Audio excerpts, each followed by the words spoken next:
Kolahalas TV YouTube channel. இது வாய்மையின் எக்காலம். வக்பு சட்ட திருத்த மசோதாவை எதிர்த்து பேரவையில் தீர்மானம் நிறைவேற்றப்பட்டிருக்கிறது. வணக்கம் நண்பர்களே.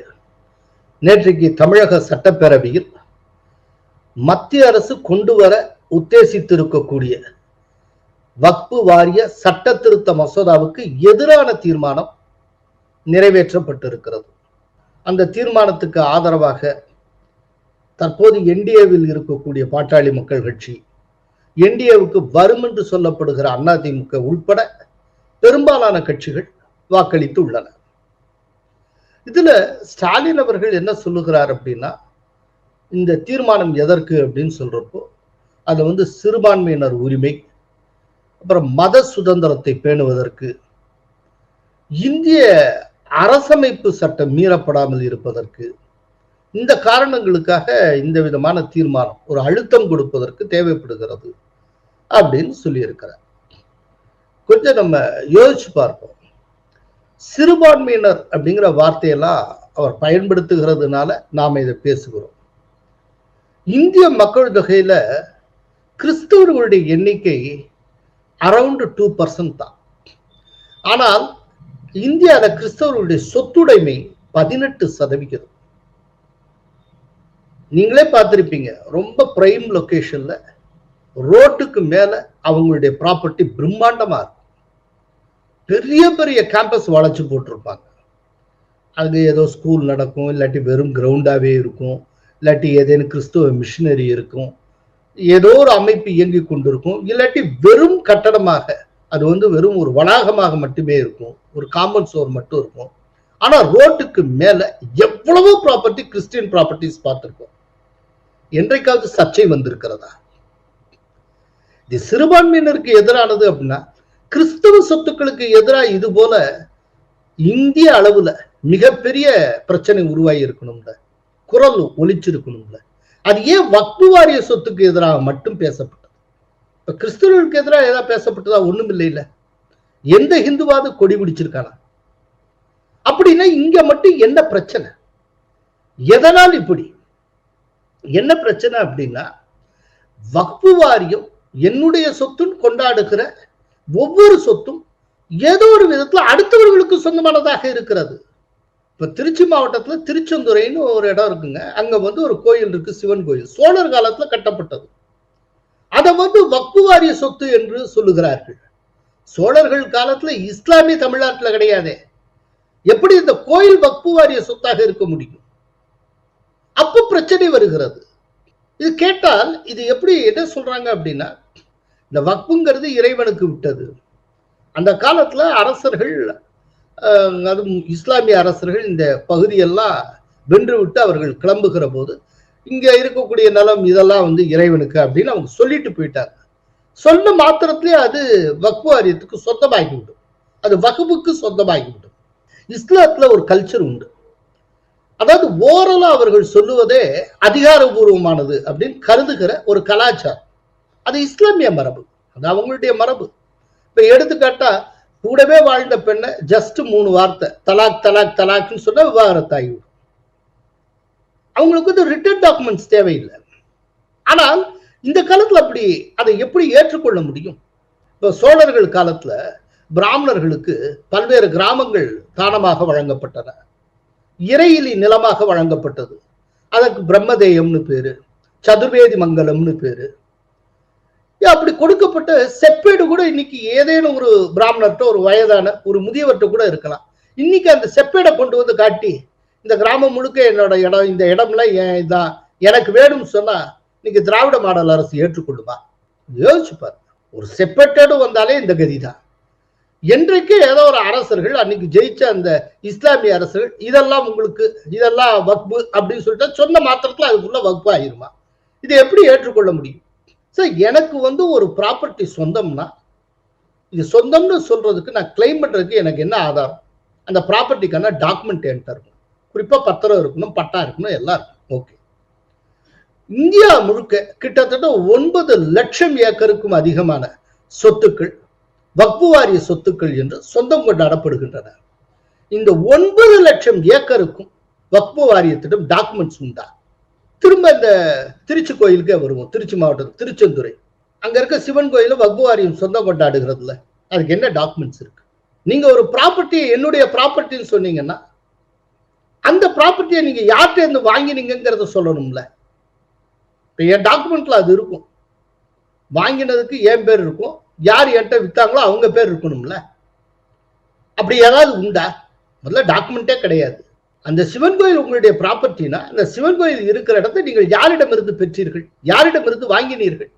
ஒண்ணுமே கிடையாது. ஏதோ அந்த காலத்துல இஸ்லாமிய மன்னர்கள் அவர்கள் சொல்லி வைத்து போனார்கள், நாங்க இதோ கிளைம் பண்ணுவோம் அப்படின்னா அது இன்றைய பொருள். இதுக்கு என்ன அர்த்தம்? என்கரேஜ்மெண்ட்னு அர்த்தம், ஆக்கிரமிப்புன்னு அர்த்தம். ஆக்கிரமிப்பு சட்டபூர்வமானதா? அவர்கள் முஸ்லிம்கள் ஒரே ஒரு காரணத்துக்காக, ஒரு வாக்கு வங்கி அரசியலுக்காக எல்லை மீறி எல்லோருமே அதை ஏற்றுக்கொண்டு இருக்கிறார்கள், அதை ஆமோதிக்கிறார்கள். இது வருந்தத்தக்கது. நான் ஒண்ணு கேட்கிறேன், இப்ப எந்தெந்த கட்சிகள் ஏற்றுக்கொண்டு இருக்கின்றனோ அந்த கட்சிகளுடைய தலைமையகம் இல்லாட்டி அந்த கட்சி அலுவலகத்தை வக்ஃபு வாரிய சொத்துன்னு சொல்லி இருந்தா ஏற்றுக்கொண்டு இருப்பார்களா? இன்னைக்கு வரைக்கும் அந்த மாதிரி ஆகல. அதனால இவங்க எல்லாம் தலையாட்டிக்கிட்டு இருக்காங்க. எத்தனை இடங்கள்ல எத்தனை கிராமங்கள்ல காலங்காலமா ஒருத்த வீட்டுல உட்காந்துக்கிட்டு இருக்கா, திடீர்னு இது வக்ஃபு வாரிய சொத்து, ஒண்ணு காலி பண்ணுங்க, இல்லாட்டி எனக்கு மாதாந்திரமா இல்லாட்டி பீரியாடிக்கல இவ்வளவு கப்பம் கட்டணும்னு சொல்லி நோட்டீஸ் வருது. அதே போல ஏதோ ஒரு சொத்தை முடிக்கணும்னு போறாங்க. போய் சப்ரிஜிஸ்டர் ஆபீஸுக்கு போனதுக்கு அப்புறம் சப்ரிஜிஸ்டர் சொல்லுகிறார், இந்த சர்வே எல்லாம் நாங்க ரிஜிஸ்டர் பண்ண முடியாது சார், இது வக்ஃபு வாரிய சொத்துன்னு அவங்கள்ட்ட கிளைம் பண்ணி எங்களுக்கு நோட்டீஸ் வந்திருக்கு, நீங்க அவங்கள்ட்ட நோ அப்ஜெக்ஷன் வாங்கிட்டு வரணும். அப்புறம் தான் ஆக்சுவலா அந்த சொத்து இப்ப யார் அந்த சொத்தை விற்கணும்னு நினைச்சு சப்ரிஜிஸ்டர் ஆபீஸ் போறாரோ அவருக்கு அப்பா, அவங்களுக்கு அந்த அப்பாவுக்கு அப்பா தாத்தா காலத்துல இருந்து அனுபவிச்சுட்டு இருக்கிறது. திடீர்னு அது விற்கணும்னு போறப்போ அப்பதான் தெரிய வருது இது வக்ஃபு வாரிய சொத்துங்கிறாங்க. வெறும் சர்வே நம்பரை மட்டுமே வச்சுக்கிட்டு அதுக்கு ஒரு ஆட்சேபத்தை தெரிவித்துக் கொண்டு இதுக்கு நோ அப்ஜெக்ஷன் சர்டிபிகேட் வாங்கினா நீங்க வக்ஃபு வாரியத்துக்கு போயாகணும். அவங்க நோ அப்ஜெக்ஷன் சொன்னாங்கன்னா இங்க நீங்க சொத்தை வித்துக்கலாம். அப்போ அந்த சொத்தை என்ன மதிப்புக்கு விற்கிறாங்களோ அதுல இவ்வளவு கமிஷனை அங்க கொடுக்கணும், கொடுத்தா அவங்க நோ அப்ஜெக்ஷன் தருவாங்க. சரி, இது என்னுடைய நிலம்னு சொல்றதுக்கு அவர்கள்ட்ட டாக்குமெண்ட் உண்டா? இப்ப அந்த சொத்தை விற்க போற ஏன்ட்ட டாக்குமெண்ட் இருக்கு, அது எனக்கு சொந்தங்கிறதுக்கு டாக்குமெண்ட் இருக்கு. ஆனா தனக்கு சொந்தம் சொல்லி கொண்டு இருக்கக்கூடிய வக்ஃபு வாரியத்திட்ட கிடையாது. எப்படி சார் ஒரே சொத்துக்கு ரெண்டு உரிமையாளர்கள் இருக்க முடியும்? ஜாயிண்ட் ப்ராப்பர்ட்டியா தான் இருக்கலாம். அதை தவிர்த்து என்கிட்ட பத்திரம் இருக்கு, அந்த பத்திரத்துல என் பேர் இருக்கு, எல்லாமே இருக்கு. அந்த உரிமையின் அடிப்படையில் நான் ஏன் சொத்தை விற்கணும்னு சப்ரிஜிஸ்டர் ஆபீஸ் போறேன். இந்த பத்திரம் எதுவுமே இல்லாத ஒரு அமைப்பு சர்வே நம்பர் மட்டுமே வச்சுட்டு ஒரு அப்ஜெக்ஷனை ரைஸ் பண்ணும். அதுக்கு உடனே சார்பதிவாளர் அலுவலகம் இந்த மாதிரி அப்ஜெக்ஷன்ஸ் வந்திருக்குங்க, நாங்க ரிஜிஸ்டர் பண்ண முடியாதும்பாங்க. என்ன கூத்துங்க? அப்படின்னா இதுக்கெல்லாம் முடிவு வேண்டாமா? இப்ப ரீசெண்டா நீதிமன்றம் ரொம்ப கடுமையான வார்த்தைகளில் கூறியது, விட்டா தாஜ்மஹாலை கூட வக்ஃபு வாரிய சொத்துன்னு சொல்லுவீங்க போல இருக்கு அப்படின்னு சொன்னாங்க. எல்லாத்தையும் வக்ஃபு வாரிய சொத்து, வக்ஃபு வாரிய சொத்துன்னா சொத்துனா நிறுவீங்க, டாக்குமெண்ட்ஸை கொண்டு வாங்க, டாக்குமெண்ட்ஸ் பார்ப்போம். அந்த பேரண்ட் டாக்குமெண்ட்ல இதுக்கு முன்னால யார் உரிமையாளர்கள், யாரிடமிருந்து நீங்கள் இதை வாங்கினீர்கள். வக்ஃபு வாரிய சொத்துல எதுவுமே வாங்கப்பட்ட சொத்து கிடையாது பெரும்பாலும், அதை மட்டும் ஞாபகத்தில் வச்சுக்க. வாங்காமலேயே நோக்கம் போல உரிமை கொண்டாடுவது. ஆனா அதை எதிர்த்து யாரும் குரல் கொடுக்க மாட்டாங்க, ஏன்னா வாக்கு வங்கி அரசியல், ஓட்டு கிடைக்காது. வெறும் ஓட்டுக்காக காலங்காலமாக நடந்து வந்திருக்கிற அநீதிகளை மனப்பூர்வமாக ஏற்றுக்கொள்ளுகிறார்கள். எவ்வளவு பெரிய அநீதி! டாக்குமெண்ட்ஸே இல்லாமல் ஒரு சொத்துக்கு கிளைம் பண்ண முடியுமா? அதனால்தான் இப்போ கொண்டு வந்திருக்கிற மத்திய அரசு கொண்டு வந்திருக்கிற சட்ட திருத்தத்துல அதுக்கெல்லாம் ஆப்பு வைக்கிற மாதிரி சில அம்சங்கள் இருக்கு. அதனால்தான் இவர்களுக்கு அச்சம். அதுல என்ன ஆப்பு வைக்கிறாங்க அப்படின்னா, நீங்க வக்ஃபு வாரிய சொத்துன்னு சொல்றீங்கல்ல, அத்தனை வக்ஃபு வாரிய சொத்தையும் முறைப்படியாக நீங்கள் ரிஜிஸ்டர் பண்ண வேண்டும் அப்படின்னு அங்க சொல்லப்பட்டிருக்கு. ஒரு சொத்தை அது சம்பந்தப்பட்ட பதிவு அலுவலகத்துல போய் ரிஜிஸ்டர் பண்ணணும்னா ரிஜிஸ்டர் பண்றதுக்கு என்ன ரூல்ஸோ அதெல்லாம் நீங்க ஃபுல்ஃபில் பண்ணணும்னு அர்த்தம். நீங்க எப்படி போய் ரிஜிஸ்டர் பண்ணுவீங்க? இது என் சொத்துன்னு சொல்லி நீங்க ரிஜிஸ்டர் பண்ணணும்னா என்னென்ன ப்ரொடியூஸ் பண்ணணும்? அந்த சொத்துக்கான ஆவணம். சொத்துக்கான ஆவணம்னா என்ன? பத்திரம். அதுக்கப்புறம் ரிஜிஸ்டர் பண்ற உங்களுக்கான ஆவணம், உங்கள் அமைப்புக்கான ஆவணம், எல்லாத்தையும் கொண்டு போய் கொடுத்து ப்ராப்பரா இது பண்ணா தான் நீங்க ரிஜிஸ்டரே பண்ண முடியும். ஆனா ரிஜிஸ்டர் பண்றது தான் உங்களுக்கு டாக்குமெண்ட்ஸே கிடையாதே, ஆவணம் இருக்கணும். உங்கள்கிட்ட ஆவணமே கிடையாது, அப்புறம் எப்படி ரிஜிஸ்டர் பண்ணுவீங்க? ஆனா டோட்டல் ரிஜிஸ்ட்ரேஷனை இப்ப வரப்போகிற சட்டம் கட்டாயமாக்கி இருக்கிறது. அது இந்த சட்டம் அமலுக்கு அடுத்த 6 மாத காலத்துல இல்ல ரிஜிஸ்டர் பண்ணி ஆகணும் அப்படின்னு சொல்லப்பட்டிருக்கு. இந்த 6 மாத காலம் முடிஞ்சதும் ரிஜிஸ்டர் பண்ணப்பட்ட வக்ஃபு சொத்துக்கள் அத்தனையும் தெளிவாக பட்டியலிடப்பட்டு வெப்சைட்ல ஓப்பனா பகிரங்கமாக அறிவிக்கப்படும். வக்ஃபு வாரிய சொத்துல எதெல்லாம் ப்ராப்பரா சட்டப்படி ரிஜிஸ்டர் ஆச்சோ அது எல்லாமே வக்ஃபு வாரிய சொத்துக்கள் தான். அதை அரசே அங்கீகரிக்கிறது. ஆனால் அப்படி எத்தனை சொத்தை ரிஜிஸ்டர் பண்ண முடியும்னு நினைக்கிறீங்க? ஏன்னா ப்ராப்பர் டாக்குமெண்ட்ஸே அவங்கள்ட்ட கிடையாது. ஸோ இப்ப ரிஜிஸ்டர் பண்ண முடியலன்னு வச்சுப்போம், 6 மாசம் முடிஞ்சிருது. ஏராளமான சொத்துக்களை இவங்களால ரிஜிஸ்டர் பண்ண முடியல. ஏன்னா எதுக்குமே டாக்குமெண்ட்ஸ் கிடையாது. அப்ப என்ன ஆகும்? அப்பனா அந்த சொத்து, அப்பனா அதோட இம்ப்ளைடு மீனிங் என்னன்னா அந்த சொத்து வக்ஃபு வாரிய சொத்து என்கிற ஸ்டேட்டஸில் இருந்து விடுபட்டு விடும். அவ்வளவுதான். அதே நேரத்தில் இது என்னுடைய சொத்து, ஏற்ற டாக்குமெண்ட் இருக்கு அப்படின்னு சொல்லி யாரோ ஒருத்தர் கிளைம் பண்ணிட்டு இருக்காங்க. தேசம் முழுக்க எவ்வளவு பேர் கிளைம் பண்ணிட்டு இருக்காங்கல்ல, அவங்க அந்த டாக்குமெண்ட்ஸ் வச்சு அது தன்னுடைய சொத்து அப்படின்னு சொல்லி ரிஜிஸ்டர் பண்ணிக்கலாம். நேத்துக்கு வரைக்கும் வக்ஃப் போர்டும் அதுக்கு கிளைம் பண்ணிட்டு இருந்தனால அந்த ப்ராப்பர்ட்டி டிஸ்பியூட்டட் ப்ராப்பர்ட்டியா இருந்தது. இப்போ அந்த டிஸ்பியூட்ல இருந்து அந்த சொத்து வெளியில வந்துடும். அந்த சொத்து ப்ராப்பரா யார் டாக்குமெண்ட் வச்சிருக்காங்களோ அவங்களுக்கான சொத்தாக அது கருதப்பட்டு விடும். பட் டாக்குமெண்டே இல்லாம யார் ரொம்ப காலமா கிளைம் பண்ணிட்டு இருக்காங்களோ அது ஃபேக்குன்னு ஆயிடும். இவ்வளவுதான். இதுதான் இன்னைக்கு இவங்களை ஆட்டி படைக்குது, உலுப்பி எடுத்துக்கிட்டு இருக்கு. அச்சோ என்ன ஆகும் ஏதாகும் கதறாங்க கடந்து. இப்ப இது மட்டும் அமலுக்கு வந்தாச்சுன்னா இன்னைக்கு கிளைம் பண்ணிட்டு இருக்கிற சொத்துக்கள்ல கிட்டத்தட்ட 2/3 இல்லைன்னு ஆயிடும். யார் யார் கையில ப்ராப்பரா டாக்குமெண்ட் இருக்கோ அவங்களுக்கு உரிய சொத்தாக அது மாறிடும். முழுக்க அந்த டிஸ்பியூட் ப்ராப்பர்ட்டிங்கிற ஸ்டேட்டஸ்லயே வண்டி ஓடிட்டு இருக்கு. அதுலதான் வக்ஃபு வாரியத்துடைய கை ஓங்கி இருக்கு. இவர் சொத்தை விற்கிறதுக்கு வக்ஃபு வாரியத்தை நோ அப்ஜெக்ஷன் சர்டிபிகேட் வாங்கிட்டு வரணும். எப்படி? இனி அதெல்லாம் நடக்காது. அதே போல ஒரு டிஸ்பியூட் இந்த வக்ஃபு வாரியத்தை எதிர்த்து ஒருத்தர் மேல்முறையீடு போறாருன்னா கோர்ட்டுக்கு போக முடியாது. அது அவங்களுடைய ட்ரிபியூனல் தீர்ப்பாயத்துக்கு தான் போகணும். அந்த தீர்ப்பாயத்துல யாரு இதுக்கு முன்னால உட்கார்ந்து இருப்பாங்க அப்படின்னா இதே வக்ஃபு வாரியத்தின் பிரதிநிதிகள் உட்கார்ந்து இருப்பாங்க. எப்படி? அவங்களுக்கு எதிரான கேஸ என்னன்னு கேட்டு தீர்ப்பு சொல்றதுக்கு அவங்க தரப்பு ஆட்களா உட்கார்ந்துட்டு இருப்பாங்க. அப்படின்னா என்னைக்காவது எதிர்த்து வழக்கு போடுறதுக்கு நீதி கிடைக்குமா? அப்படி முஸ்லிம்ஸ் திருப்திப்படுத்துறாங்களாம்.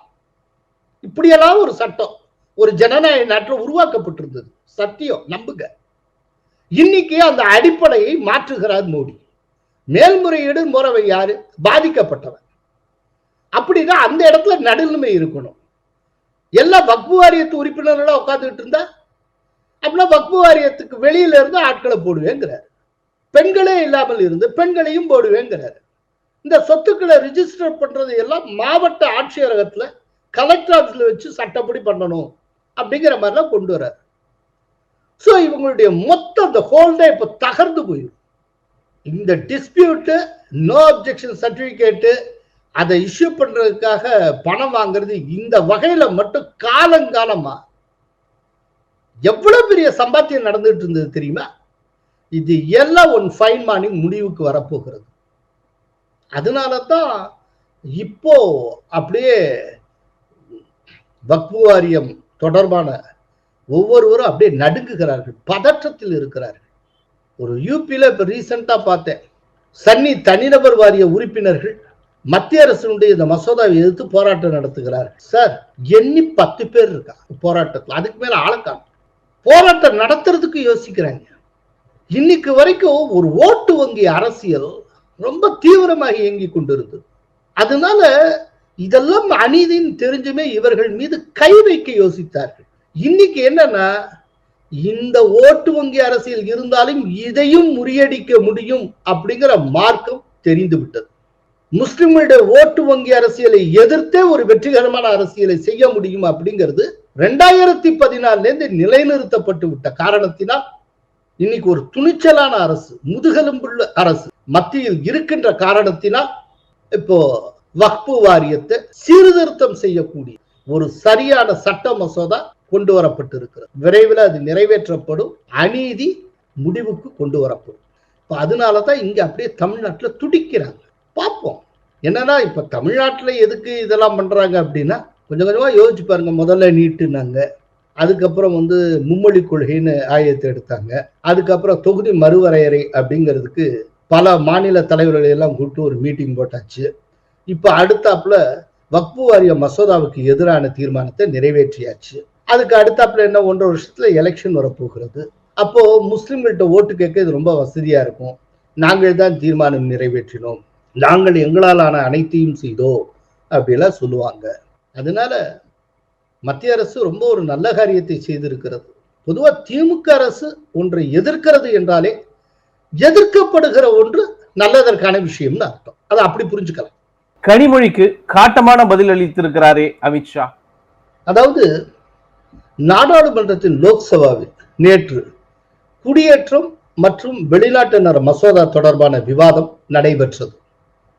அப்போது பேசிய திமுக எம்பி கனிமொழி இலங்கை தமிழ் அகதிகளை நீண்டகால அகதிகளாக அங்கீகரிக்க வேண்டும், 20 ஆண்டுகளுக்கு மேல் இந்தியாவில் வாழ்ந்தவர்கள் அல்லது இங்கு பிறந்தவர்களுக்கு விதிவிலக்கு தரப்பட வேண்டும், இலங்கை தமிழ் அகதிகள் விரைந்து குடியுரிமை பெறுவதற்கு வழிவகை செய்ய வேண்டும் என்றார்.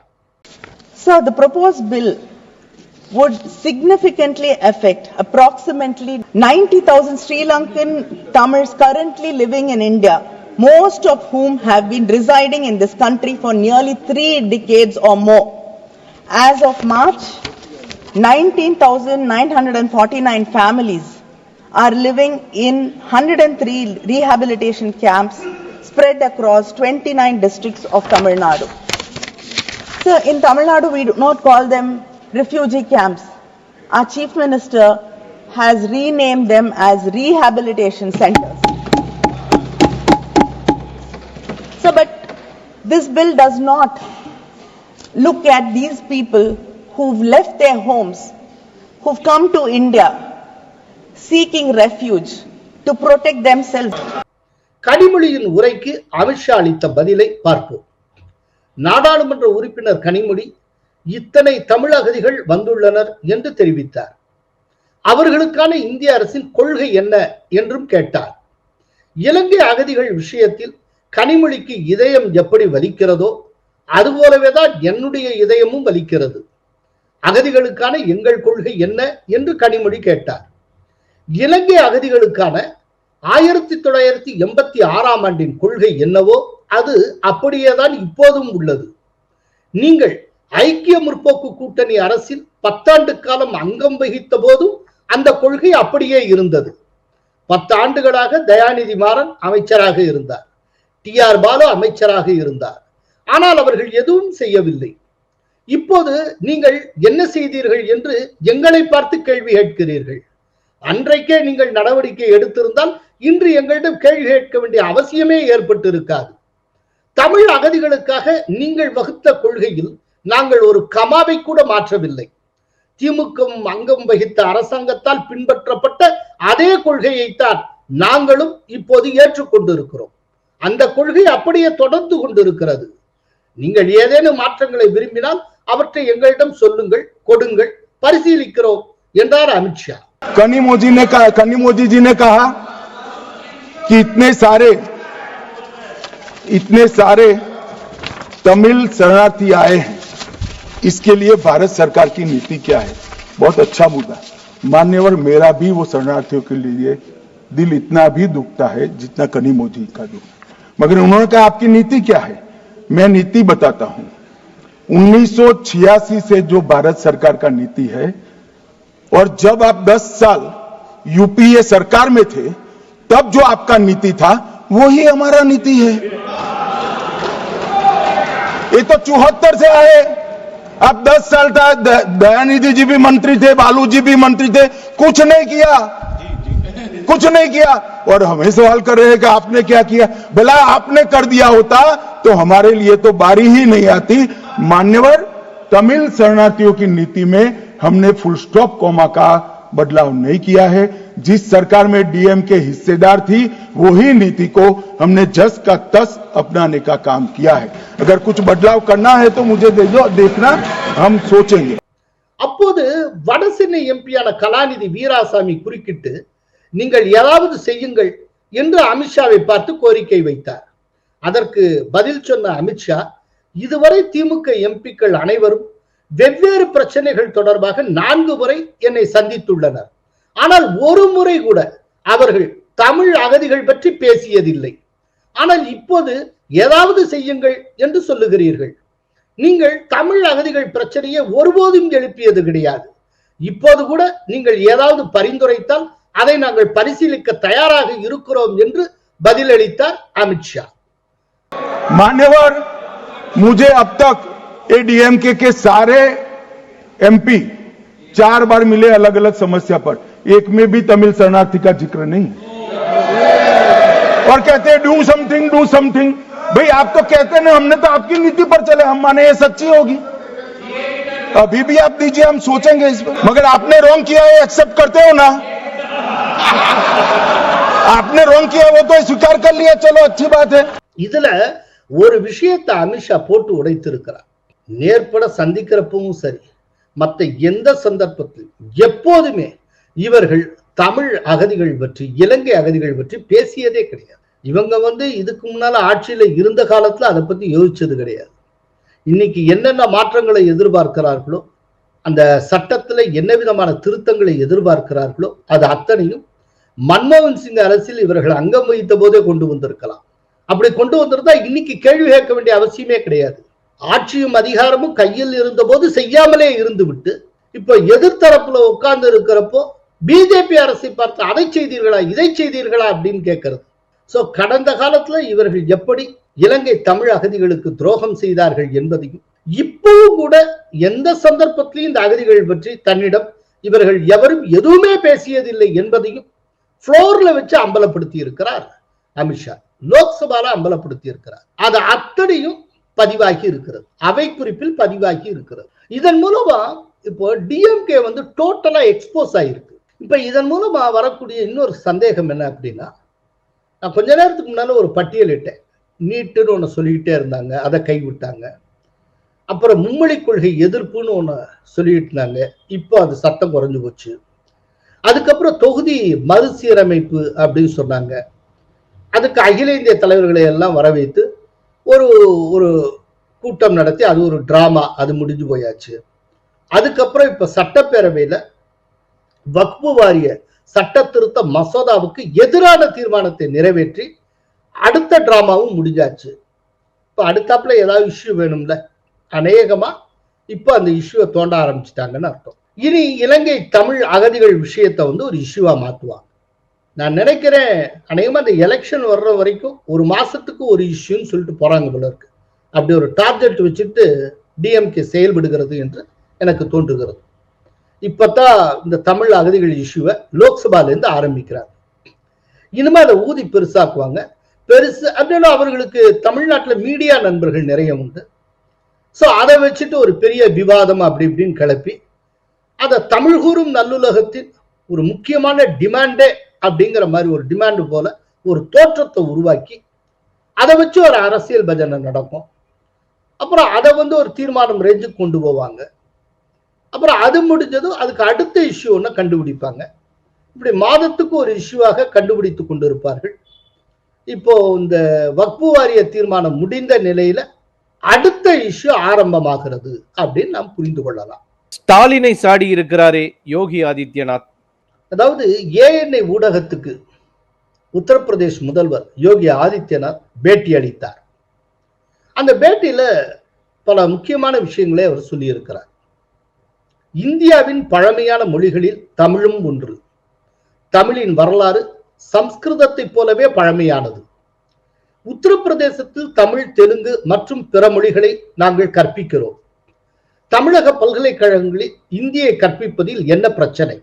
हम तो यहाँ उत्तर प्रदेश के विश्वविद्यालयों में तमिल भी पढ़ा रहे हैं, तेलुगु भी पढ़ा रहे हैं, कन्नड़ भी पढ़ा रहे हैं, मलयालम भी पढ़ा रहे हैं, और यही नहीं पढ़ा रहे हैं, हम लोग विदेशी भाषाओं को भी यहाँ पढ़ा रहे हैं यहाँ के विश्वविद्यालयों में। तो तमिलनाडु के विश्वविद्यालय में भी अगर हिंदी पढ़ा दी जाए क्या बुरा है? मुझे लगता है कि हमें थोड़ा विराट स्वरूप रखना चाहिए देश के लिए। कुछ क्षण तो देश के लिए निकालो। காசி தமிழ் சங்கமத்தை வாரணாசியில் நாங்கள் நடத்துகிறோம். இப்படி ஒவ்வொரு இந்தியரும் தமிழ் மீது மரியாதை வைத்திருக்கும் நிலையில் அவர்கள் ஏன் இந்தியை வெறுக்க வேண்டும்? அனைவரும் அனைத்து மொழிகளையும் கற்க வேண்டும். மொழி என்பது மக்களை பிரிக்காமல் இணைப்பதற்கு பயன்பட வேண்டும். वाराणसी में लगातार काशी तमिल संगमम की इस बार तीसरे संस्करण को भी यहाँ पे आयोजित करा गया है। यानी एक तरफ काशी है और उत्तर प्रदेश है जिसमें काशी तमिल संगमम का आयोजन हो रहा है। तमिल भारत की प्राचीनतम भाषाओं में से एक है और इसका इतिहास उतना ही पुराना है जितना संस्कृत का इतिहास है। हर भारतीय के मन में तमिल के प्रति श्रद्धा और सम्मान का भाव है क्योंकि भारत की विरासत के बहुत सारे तत्व आज भी उसमें मौजूद हैं। தொகுதி மறுவரையறை குறித்து உள்துறை அமைச்சர் அமித்ஷா உத்தரவாதம் கொடுத்த பின்னரும் அரசியலுக்காக ஸ்டாலின் குற்றம் சாட்டி வருகிறார். திமுகவின் வாக்கு வங்கி ஆபத்தில் இருப்பதாக உணர்வதால் மாநிலங்கள் மற்றும் மொழியின் அடிப்படையில் பிளவை ஏற்படுத்த மு.க. ஸ்டாலின் முயற்சி செய்கிறார். இது போன்ற பிளவுவாத அரசியலுக்கு எதிராக மக்கள் எச்சரிக்கையாக இருக்க வேண்டும் என்று யோகி ஆதித்யநாத் கூறியிருந்தார். इन लोगों के वोट बैंक खिसकते हैं तो ये लोग इसी प्रकार की क्षेत्रीयता की और भाषाई आधार पर बांटने की दुर्भिसंधि करते हैं। जनता जनार्दन को देश की एकता के लिए इस प्रकार के किसी भी षड्यंत्र से हमेशा सचेत रहना चाहिए। இதற்கு ஸ்டாலின் எக்ஸ் பதிவு மூலம் பதில் சொல்லியிருந்தார். அவர் என்ன பதில் சொல்லியிருந்தார்ங்கிறத பார்ப்போம். வெறுப்பு அரசியல் பற்றி யோகி பாடம் எடுப்பது ஒரு நகைமுரணாகும். அரசியல் அவல நகைச்சுவையாகும். நாங்கள் எந்த மொழியையும் எதிர்க்கவில்லை. ஆதிக்கத்தை திணிப்பைத்தான் எதிர்க்கிறோம். அது வாக்கு வங்கி அரசியலுக்கான கலவரம் அல்ல, நீதிக்கான மாண்புக்கான போர். இருமொழி கொள்கை, நியாயமான தொகுதி மறுசீரமைப்பு விவகாரத்தில் தமிழகத்தின் நியாயமான வலுவான குரல் தேசிய அளவில் ஒலிப்பதால் பிஜேபி கலக்கமடைந்திருக்கிறது. இது அந்த கட்சியின் தலைவர்கள் தரும் பேட்டியிலிருந்து புலப்படுகிறது என்று ஸ்டாலின் கூறியிருந்தார். இதுல கொஞ்சம் யோசிச்சு பார்ப்போம். யோகி சொன்னதுல என்ன தவறு இருக்கு? யூபியில தமிழ் கற்பிக்கப்படுகிறது. அப்படிங்கிறப்போ இங்க நீங்க ஹிந்தியை சொல்லித்தரல, உங்களுக்கு என்ன பிரச்சனை அப்படின்னு அவர் கேட்கிறார். ஆனால் இங்கு என்ன நடந்து கொண்டிருக்கிறது? ஹிந்தி எழுத்துக்கள் தார் ஊசி அழிக்கப்படுகின்றன. ஹிந்தி எழுத்துக்கள் கருப்பு பெயிண்ட் வைத்து அழிக்கப்படுகிறது. இந்தியாவிலேயே வேற எந்த மாநிலத்திலாவது ஒரு மொழி எழுத்தின் மீது தார் பூசுவது, கரி பூசுவது, கருப்பு மை பூசுவது அப்படிங்கிறது எங்கேயாவது பார்த்திருக்கிறோமா? அப்படின்னா உண்மையிலேயே வெறுப்பு அரசியல் யாரிடம் இருக்கிறது? அதைத்தான் யோகி ஆதித்யநாத் சொல்லுகிறார். வெறுப்பு அரசியல் திமுகவிடம் உள்ளது அப்படின்னு. இதுல என்ன தவறு இருக்க முடியும்? சரி, இந்த அளவுக்கு ஹிந்தி எழுத்தை அழிக்கிறோம், எல்லாம் செய்யறோம். இது தமிழ்நாட்டுல திமுகவினரால் முன்னெடுக்கப்பட்டது. இப்போ இதற்கு பதிலடியாக இப்போ மும்பை, டெல்லி இந்த மாதிரியான இடங்கள்ல, இந்த மாதிரியான பெருநகரங்கள்ல எவ்வளோ தமிழர்கள் கடை வைத்திருக்கிறார்கள். நீங்க டெல்லியில கரோல்பாக்ல போய் பாருங்க, சரஸ்வதி மார்க் அந்த பகுதியெல்லாம் தமிழர்களுடைய கடை, குறிப்பா நம்ம ஊர் அண்ணாச்சிகளுடைய கடை நிறைய உண்டு. அதுல ஹிந்திலையும் இருக்கும், கீழே தமிழ்லையுமே அந்த போர்டு எழுதப்பட்டிருக்கு. என்னைக்காவது இதுக்கு பதிலடியா தமிழ்ல எழுதப்பட்டிருக்க போர்டுல அந்த அந்த தமிழ் மொழிக்கு மேல கரிபூசறதுன்னு அவர்கள் ஏதாவது செய்திருக்கிறார்களா? இதற்கு பதிலடி கொடுக்கணும் அப்படின்னு நினைச்சிருந்தா அவர்களால முடியாதுன்னு நினைக்கிறீங்களா? இவ்வளவு நடந்ததற்கு பிறகும் தமிழுக்கு எதிராக வட இந்தியாவில் யாராவது கொந்தளித்தது உண்டா? அப்படின்னா உண்மையான வெறுப்புணர்வு அரசியல் அப்படிங்கிறது இங்க எந்த பகுதியில் உள்ளது, யாரிடம் உள்ளது? சம்ஸ்கிருதத்தை போலவே தமிழும் தொன்மையான மொழின்னு யோகியார் கூற முடிகிறது, மோடியார் கூற முடிகிறது. அதே பெருந்தன்மையோட இங்க இருக்கிறவர்களால தமிழை போலவே சம்ஸ்கிருதமும் பழமையானது அப்படின்னு கூற முடியுமா? அப்படின்னா உண்மையிலேயே வெறுப்பு அரசியல் என்பது யாரிடம் இருக்கிறது?